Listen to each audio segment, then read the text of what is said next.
Hi, I'm Charlie, and today I want to talk about some book recommendations. I had this idea the other day to make book recommendations based on your favorite childhood books. At my job as a librarian, I made a lot of recommendations for kids for other books they might like. I was always thinking, what kind of books might these kids like when they get older? What sort of books might they be reading when they're a teenager or an adult? I always was coming up with different connections of books that they might enjoy. And obviously I wasn't ever able to share those recommendations. I was thinking I could share them with you right now. I have a small stack of books. Let me see how many recommendations I have. I have 7 pairings of books you might have liked in childhood to books that you might like now. Some of these are ones that you've probably heard before. Hope that you enjoy it. I also did not want to influence myself on anyone else's recommendations in this kind of same style of video, so I on purpose did not watch anything so that I wouldn't get other people's ideas mixed into my own. So these are all of my own ideas of some books that I think you might enjoy. Here's the stack. I don't have all of them. I just have some, and then the rest put pictures in for because I don't have all of them. Okay. The first one that I want to share is for lovers of Percy Jackson. This is my original copy of Percy Jackson and the Lightning Thief. I talked about it in my Everything I've Read So Far This Year video. I did do a reread of the series this year, which actually has inspired me to do a reread of the duology that I'm going to talk about now. So if you were a fan of any of these Percy Jackson books, anything that has to do with mythology, then I highly recommend that you check out the Legendborn duology by Tracy Deonn. I read Legendborn a few years ago, and I was on a wait list for the sequel, Bloodmarked, for a long time, and I ended up passing it along to someone else. So I have yet to read the sequel to Legendborn, and I actually just am moving up in the line on hold at the library right now for Legendborn to do a reread of book 1 before I do book 2. Legendborn is such a cool concept, and I know that people talked about it a lot when it first came out. I feel like when it comes to talking about Percy Jackson, I really want to hear more people recommending Legendborn as a suggestion for if you liked Percy. So Legendborn follows our protagonist. Her name is Bree, and she has some early acceptance to a college. She goes to UNC Chapel Hill, and she notices some strange things immediately upon arrival. And while she's there, she learns that there is this kind of secret society of descendants from Arthur's Knights of the Round Table who are demon hunters. Very quickly, she is wrapped up into this world and this secret society. It reminded me so much of the kind of connection to these historical and mythological stories in Percy Jackson. It felt this is where the kids from Percy Jackson could go to college, you know? Bree, the story with Bree is also really interesting, of her being a student at Chapel Hill as a Black girl. All of the historical implications of being part of this secret society. There's a lot of talk about race and gender identity in these books. There's also this crazy love triangle, and as I've talked about, I don't love a love triangle except when it's an actual triangle. Like, this is an actual love triangle. Bella, Edward, and Jacob is not that's a line. It would be a triangle if Jacob or Edward were interested in each other, but they're not. This is an actual triangle with some bisexual representation, and honestly, talking about it now has me even more excited to read the sequel. I know that the sequel has been out for a hot minute. I just haven't gotten my hands on it yet, and I'm really excited to read it. So if you were a fan of any of these Percy Jackson books or books in a similar vein to these, I really recommend that you check out Legendborn. And if you're one of my students watching this and you've somehow found this when you are at least in 8th grade, then I recommend that you read Legendborn. Okay, on to the next one. This one is another childhood copy, and this one has lost the book cover over time. And this book was actually, I thought of this pairing of books together. I'm talking about it like it's like wine and cheese. I thought of this pairing from a TikTok because I saw someone comparing this book to the new Amazon Prime show, My Lady Jane. Sam and I actually just started watching My Lady Jane the other night. We're about halfway through and it's very good. I really, really like it. Seeing this TikTok about the pairing of the two, it reminded me of this other book, and I so saw a connection between the storylines and more so with like the movie I'm just gonna tell you. The book is Ella Enchanted. I loved Ella Enchanted when I was younger. Obviously, I loved it quite a bit because my cover is missing. I really also loved the movie Ella Enchanted. I saw the movie actually before I read the book. There's this specific scene. Ella has the knife behind her back and she's gonna kill the prince. That is obviously being compared to the scenes from My Lady Jane, but the first thing it made me think of actually is another favorite book of mine, which is The Cruel Prince. I feel like The Cruel Prince has so much connection to Ella Enchanted in a very interesting way. The Cruel Prince follows our protagonist, Jude. Jude is a twin and has an older half-sister. Jude is a human, and her and her sisters are taken into the Fae world by her older sister, her half-sister's father, who kills her parents, and they bring them into the Fae world and as a child, and then she has to grow up in the Fae world. And when she's 16 is when our story really gets going, and Jude really wants to be a knight. That is like her whole life's journey, and her father is like the war general, so she's got war and knighthood surrounding her. It's important to know, for those who are not huge fantasy readers, that Fae, they can't lie. Fairies can't lie. They always have to tell the truth. What's really interesting about Jude is she is a human, so she can lie. She can tell all sorts of lies. And that really interests one of the princes, who hires her to be a spy because she can lie and get. There is so much in this book that reminds me of Ella Enchanted, and in kind of an opposite way. We know from Ella Enchanted that she is cursed with having to tell the truth. She has to tell the truth all the time. She has to do what everyone tells her. And so I feel like there's a really cool connection. Like, I could write a thesis about these books being connected.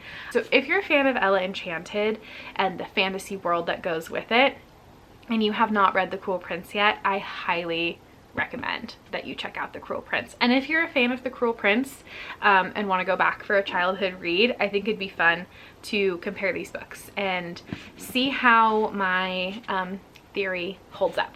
Need a little break because I'm gonna talk so much and so fast. Next up on my list is a book that I talked about at length in my Everything I've Read So Far This Year video, so I'm gonna try to keep it short for this comparison. I will use every opportunity I can to talk about Little House on the Prairie. Here's my Little House collection here.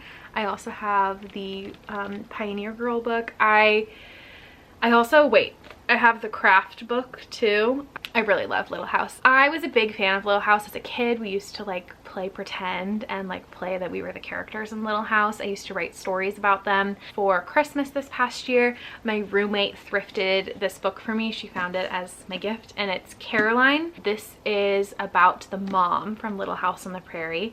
It's her perspective. This book was also approved by the Little House Trust, which to me is important as a true Little House fan. I've talked about this before. Little House is like hardcore my special interest. I'm really obsessed with it. Not a day does not go by that I do not think about Little House on the Prairie. I just find this book really special and beautiful. The perspective of Caroline is really unique. I feel like thinking about what it would be like to be a young mother going into a place that I don't know without any connection to my family and not be able to communicate with them, and really have to put full trust in my husband and also take care of my children and put on a brave face. Like, there's a lot in here that I think is really amazing, and I feel like it also touches on Caroline's comments and opinions on the Indigenous people in a very thoughtful way. I feel like, as we know from the original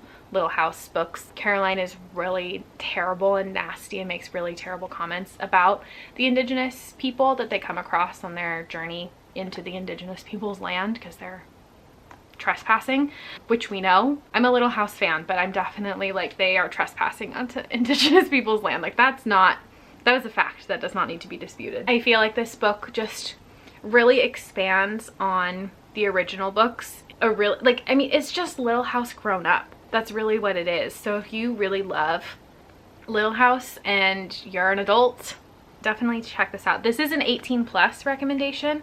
The other two I've recommended are definitely YA, but this one is 18+, and it's a really amazing book, and it's really beautifully written. Like, let's do a little story time. Caroline's wrist turned and flicked as the steel tongue of her crochet hook dipped in and out, mirroring the movement of the fiddle's bow. With each note, the white thread licked a warm line across her finger. Her pattern had just begun to repeat, chorus-like, as the tune ended. She smoothed the frilled cluster of scallops against her cuff and smiled. So long as she could keep ahead of the mending, a pair of laced wrists would freshen her second-best blue wool before snow melt.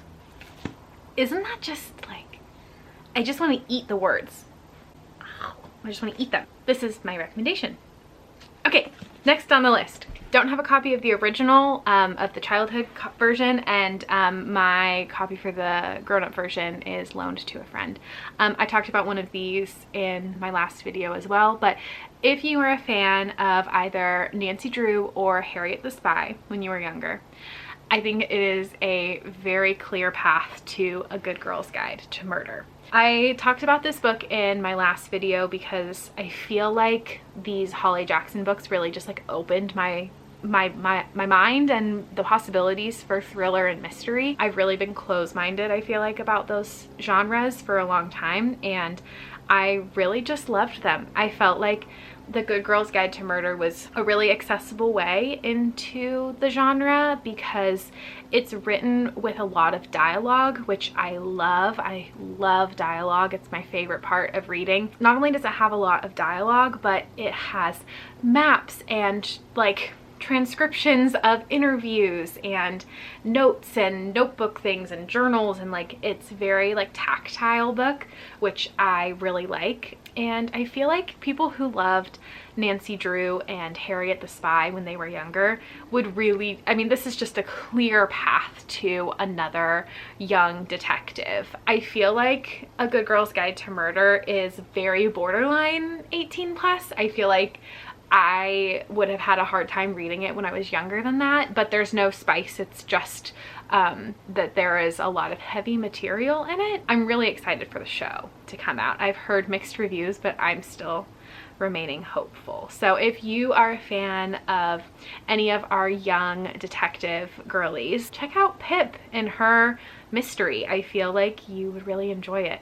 She is trying to solve a mystery for her senior capstone project, which is kind of like a thesis for high school students. And her project can be anything, but she's chosen to solve a cold case. And her reasoning for solving the cold case is kind of a caveat. Like, she's just trying to make up a reason. I think her like proposal is like, I just want to look at how women are viewed in the media, but she's really just trying to solve this cold case. The boy associated with the cold case in the murder-suicide, he is the murderer and the victim of the suicide.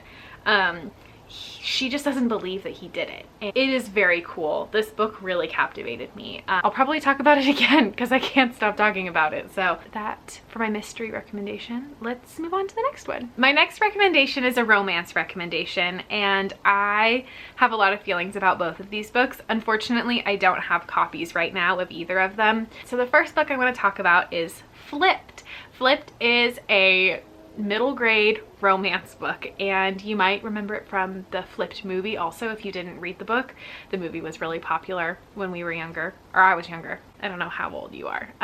Flipped is a sweet story. Our female protagonist has the biggest crush on this boy at her school. About halfway through the book, she kind of like gives up on this crush. Like, she's like, wow, this boy's just never gonna like me back. So she gives up on her crush, and then that's when he decides he likes her back. It flips. Now he's liking her back. I just think that this love story is so sweet. Whenever a student of mine was looking for a romance book, I mean, if they're a 9-year-old coming to me for a romance book, like, this is the book I'm gonna give them, because it's just such a sweet romance. It stays very sweet and pure the whole book. It's really like the perfect beginning romance book for a kid. So when I was thinking of like which book that I've read in my adult life that kind of connects to this book, the first book that came to mind is probably one of my favorite romance books. It's Secretly Yours by Tessa Bailey. Secretly Yours, I picked up because it has it's marketed as a plus size female protagonist, but that's debatable based on the cover, but she's definitely like a curvy protagonist. I like looking for books where I can see myself with representation, and I definitely saw myself in Hallie. This book is absolutely 18 plus. It's very spicy. I had not read a book like this before when I had read it. It follows our protagonist Hallie, who lives in Napa Valley, California, which, if you don't know, I live very close to this place. I live like a 30-minute drive from Napa. It's been a part of my life, my whole life, and the landscape and kind of the history of the place is important to the book and to me. Hallie's from Napa. She is a gardener. She ends up doing some landscaping work at the house of her childhood crush, like her crush from when she was in high school, and his name is Julian Voss, and his family owns a very big winery, and he has been away teaching. He's a professor, and he's home at his family's home at the winery to write his book. And so she's doing gardening outside, and he's inside his guest house writing this book. Julian has a lot of anxiety, specifically around wildfires, because there was a very big wildfire on his family's vineyard, and that's actually the same wildfire that some of my family members lost their homes in, and we had to evacuate our home. We've had to evacuate our home many times because of wildfires, so that anxiety piece about Julian was so relatable to me. I felt like I really understood that. I don't believe that Tessa Bailey is from this area, but she nailed it. That she did a really good job with that. But what I love about this love story in connection to Flipped is that Hallie had the crush first. Like, she had the crush in high school, and it was not reciprocated, and now that they're grown up, the crush is reciprocated, but they're not acting on it right away. It is very good. I really liked this book. I've actually read it twice. It's just fun and lighthearted, and if you're a fan of books like Flipped, I think that you will like this one. Like I said, 18 plus, like must be 18 years or older to read. The next recommendation I have is actually for an author and not necessarily just for one book. I read all of Raina Telgemeier's memoirs and her other graphic novels. Raina is fantastic graphic novelist. She mostly works, I think she only really works for children's and like middle grade books. She's written books like Smile, Guts, Sisters, Drama, Ghosts. I think those are the 5. And she also did a lot of illustrations for the Babysitters Club series, which I also talked about in my other video. But I'm mostly just going to talk about her memoirs here. Raina's a really great storyteller, and I think that her books are a really great introduction to graphic novels for a lot of people. I had a coworker who was really against graphic novels for the students, and when I finally convinced her to pick one up, she read Guts by Raina Telgemeier, and she completely changed her opinion. She totally understood the purpose of these books. I think that they're great opportunities for adults to see how powerful graphic novels can be. If graphic novels have no fans, I'm dead. I will fight for graphic novels until I die. So if you loved Raina Telgemeier when you were younger or as an adult, and you're looking for something a little more grown up, I think that the clear next step is Tilly Walden. Love Tilly with all my heart. I think Tilly's work is so beautiful. I don't even know how to talk about it. It just makes me feel so many things. This is one of Tilly Walden's collections that I bought at a very sad time in my life because it meant so much to me. This is a collection of a bunch of short comics and a couple of longer ones. I just don't even know how to describe Tilly's work. This is if you were to take someone's like wildest, strangest thoughts and put it in a book, it would be this right in my hand. I think the best example to compare to Raina's work is Spinning, which is about her experience as a figure skater when she was younger. This book deals with a lot of things about growing up. It's a thick graphic novel. It's chunky and chewy, and it takes some getting into. The saying, a picture's worth 1,000 words, just doesn't even hold up for graphic novels. Like, it is just beyond that.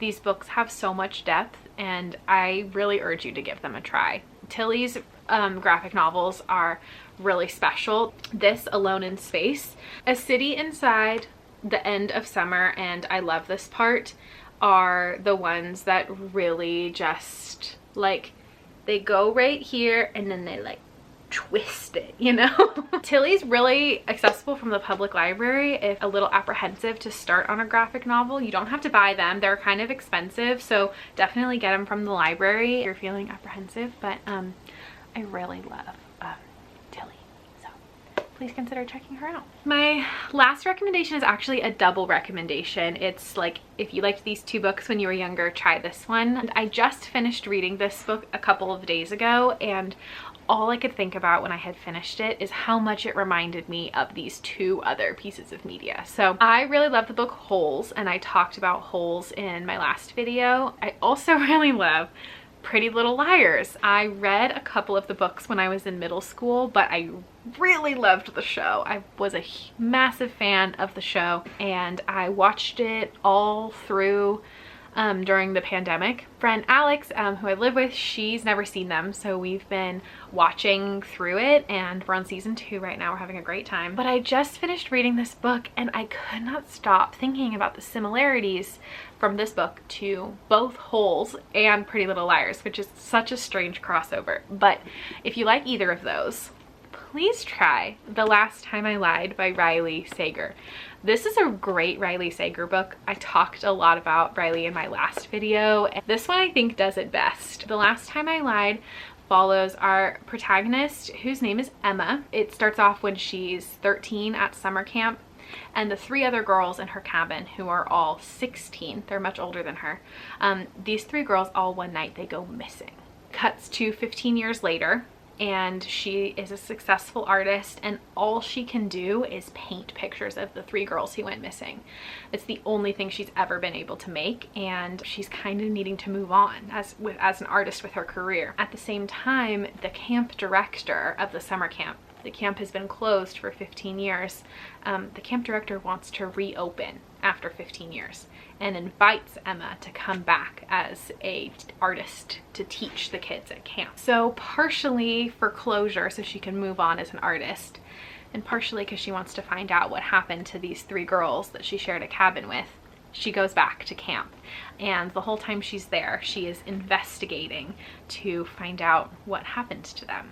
The reason I feel like this connects to Pretty Little Liars is directly because of the missing girls. I feel like the relationship that these 4 girls had together before the 3 went missing is really interesting. It reminded me so much of Alison De Laurentiis. Like, she has a character in this. Like, there is a girl named Vivian who reminds me so much of Allison. There's also a girl in the book named Allison, but she's different. So I feel like that kind of relationship they had is really interesting. Vivian is really like powerful alpha female energy, and just like exudes this like dangerous femininity that Alison De Laurentiis totally does. So I feel like that connection to A Pretty Little Liars is really strong. And Holes is a really interesting one because there is a lake in this book at their camp, and there are all of these stories about how the lake was formed, because it's kind of a man-made lake. There was a river that came through, and then at some point the ancestor of the camp director broke a dam, and the dam then turned this valley into an enormous lake.